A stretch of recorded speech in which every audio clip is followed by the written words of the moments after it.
எனக்கு மிகவும் அன்பான என் அன்பு சகோதர சகோதரிகளே, உங்களை பார்ப்பது அதிக சந்தோஷம்.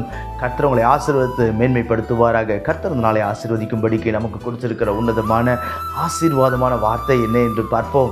அது ஆதியாகமம் 42வது அதிகாரம் 18வது வசனம். நான் தேவனுக்கு பயப்படுகிறவன். யோசேப்பு சொல்லுகிறான், நான் தேவனுக்கு பயப்படுகிறவன் என்று சொல்லி.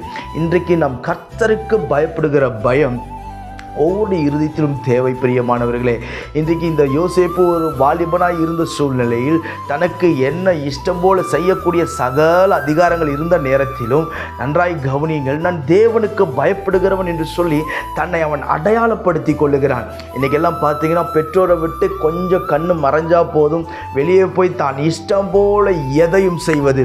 ஆனால் பெற்றோரை கண்களில் பார்க்கும்போது, சபையின் கண்களில் பார்க்கும்போது இவர்களைப் போல ஒரு நல்லவர்கள் உலகத்தில் யாருமே இல்லை என்று சொல்லக்கூடிய அளவிற்கு நடந்து கொள்வது.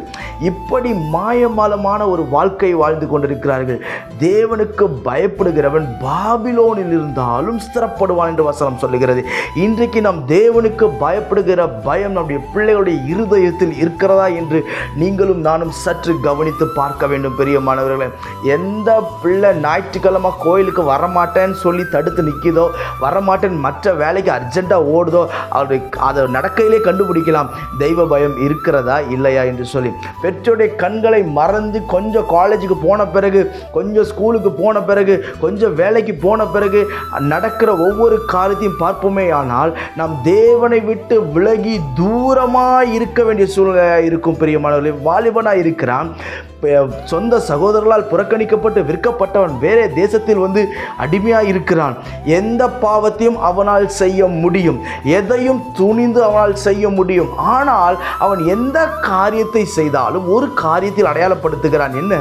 நான் தேவனுக்கு பயப்படுகிறவன். நீ தேவனுக்கு பயப்படுகிற மகனாய் இருப்பாயானால் நீ உன்னுடைய இடத்தில் மேன்மைப்படுத்தப்படுவதை யாராலும் தடுத்து நிறுத்தவே முடியாது. 1000 சத்துருக்கள் வரலாம், 1000 பிரச்சனைகள் வரலாம், 1000 போராட்டங்கள் வரலாம், யாரும் தடுத்து நிறுத்த முடியாது. காரணம் என்ன தெரியுமா? நீங்கள் தேவனுக்கு பயப்படுகிற பிள்ளைகள், கர்த்தருக்கு பயப்படுகிற. நாம் கர்த்தருக்கு பயப்படும் பொழுது எனக்கு என்ன ஆசீர்வாதம் பிரதர்? நான் தேவனுக்கு பயந்து எல்லா காரியத்தையும் ஒதுக்குறேன் பிரதர், தூக்கி வீசுறேன், ஆனால் எனக்கு என்ன ஆசீர்வாதம் அப்படின்ற ஒரு வேலை நீங்கள் கேட்கலாம். என்ன ஆசீர்வாதம் தெரியுமா? நீதிமொழிகள் 14:27 சொல்கிறது, மரண கண்ணிகளுக்கெல்லாம் தப்பலாம், மரண கண்ணிகளுக்கு நீங்கள் தப்பலாம் என்று கர்த்தருடைய வார்த்தை சொல்லுகிறது. நீ கர்த்தருக்கு பயப்படுகிறபடியினால் எந்த ஆபத்திலும் சிக்கிக்கொள்ளாதபடி, எந்த பிரச்சனையிலும் சிக்கிக்கொள்ளாதபடி, எந்த போராட்டத்திலும் சிக்கிக்கொள்ளாதபடி, மரண கட்டுகளுக்கு, சாவு உனக்கு வரவே வராது. காரணம் என்ன தெரியுமா?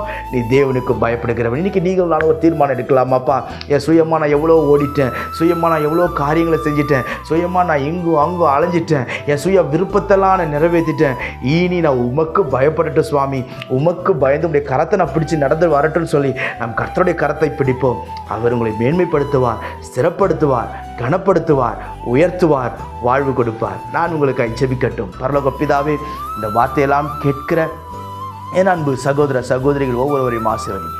எந்த மனுஷனையும் மேன்மைப்படுத்த உடைய கரத்தினால் ஆகும் என்று வேதம் சொல்லுகிறதப்பா.